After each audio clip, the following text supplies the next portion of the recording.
BC bill సాధన కోసం 72 గంటల నిరాహార దీక్ష చేస్తానన్న ఎమ్మెల్సీ కవిత వ్యాఖ్యలపై ప్రభుత్వ విప్ ఆది శ్రీనివాస్, కాంగ్రెస్ సీనియర్ నేత జగ్గారెడ్డి మండిపడ్డారు.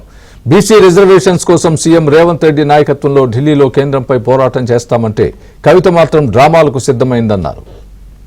నిజమైనటువంటి నిబద్ధతతో కూడినటువంటి 72 గంటల నిరాహార దీక్షను నేను చేయబోతా ఉన్నాను. హైదరాబాద్లో 4, 5, 6 తారీఖున ఆగస్టు 4, 5, 6 తారీఖున నేను ఇదివరకు ఎట్లా అయితే అంబేద్కర్ విగ్రహ సాధన కోసం 72 గంటల నిరాహార దీక్ష చేశానో, బీసీ బిల్లు సాధన కోసం కూడా రాష్ట్ర కేంద్ర ప్రభుత్వాలపై ఒత్తిడి పెంచడానికి, మన తెలంగాణ రాష్ట్రంలో బీసీ బిడ్డలకు ఎంత అవసరం ఉంది బీసీ బిల్లు అనేటటువంటి అంశాలని ప్రపంచానికి తెలియజెప్పడానికి తెలంగాణ జాగృతి అధ్యక్షురాలుగా, తెలంగాణ బిడ్డగా, ఒక సోదరిగా నేను నిరాహార దీక్ష 72 గంటలది 4, 5, 6 ఆగస్టు నాడు చేయబోతా ఉన్నాను. దీనికి సంబంధించి మేము ప్రభుత్వానికి కూడా ఇమీడియట్ గా పర్మిషన్ కోసం పెట్టుకుంటాం. వాళ్ళు పర్మిషన్ ఇస్తే మంచిది, ఇవ్వకపోతే ఎక్కడ వీలైతే అక్కడ కూర్చొని 72 గంటలు మాత్రం ఖచ్చితంగా దీక్ష చేస్తాం.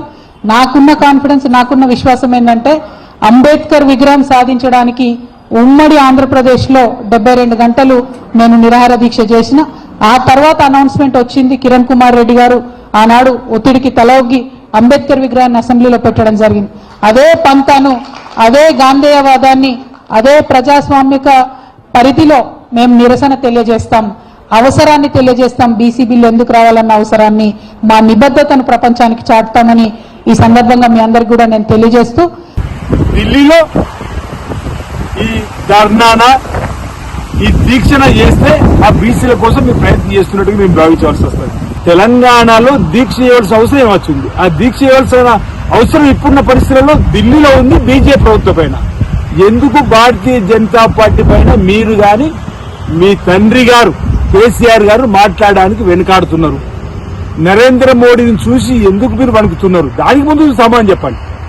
మేము వెళ్లి ఢిల్లీలో బీసీల కోసం పోరాటాన్ని చేస్తాము, ఉధృతం చేస్తామంటే ఇప్పుడు ఈ డ్రామాలు, దీక్ష డ్రామాల పేరిట, డైవర్షన్ పాలిటిక్స్ పేరిట కవిత గారు ముందుకు రావడం సబబు ఎంతవరకు అనేది మా బీసీ సమాజం గమనిస్తున్న వేళ నిజంగా మీకు శుద్ధిస్తుంటే రండి. ఢిల్లీలో భారతీయ జనతా పార్టీ ప్రభుత్వం వ్యతిరేకంగా కేసీఆర్ గారి నాయకత్వంలో మీ బీఆర్ఎస్ ప్రభుత్వం ధర్నా ఇస్తారు, దీక్ష చేస్తే కూర్చోరు. మేమో పక్కన కూర్చోండి, మీరో పక్కన వచ్చి కూర్చోరు అక్కడ మా బీసీల కోసం. దానికో అర్థం కానీ అసలు తెలంగాణలో దీక్ష చేయడానికి ఇక్కడ ఏం అవసరం ఉందో అంటున్నా. అరే అడగకుండా అనవసరంగా ఏందా కవిత లీడరా?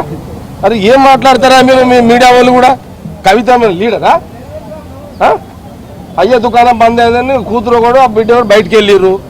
అరే మీ వాళ్ళు అయ్యున్నప్పుడు ఇక బీసీలు అదికి రాలేదు, ఇప్పుడు అదికి వచ్చింది. ఎట్లా పోయి మీరు కూడా అట్లా అడుగుతారు ప్రశ్నలు? ఏంది ఆమె ఎవరు? అసలు ఏంది ఆమె కెపాసిటీ ఏంది? వాళ్ళ అయ్యి ఇంట్లోకి నిలగొట్టిండు, అన్న ఇంట్లోకి నిలగొట్టిండు. అరే ఆమె అడుగుతారు. నేషనల్ పార్టీ కాంగ్రెస్ పార్టీ ఇక కేసీఆర్ కూతుళ్ళు మనమరాళ్ళు లేకపోతే పుట్టబోయే మనమరాళ్ళ గురించి కూడా అడుగుతారా మీరు? ఇది కాంగ్రెస్ జాతీయ పార్టీ. ఆమెకి అడగకండి మీరు అనవసరంగా. మీరు పేరు ఎక్కువ తీసుకోకుండా మీడియా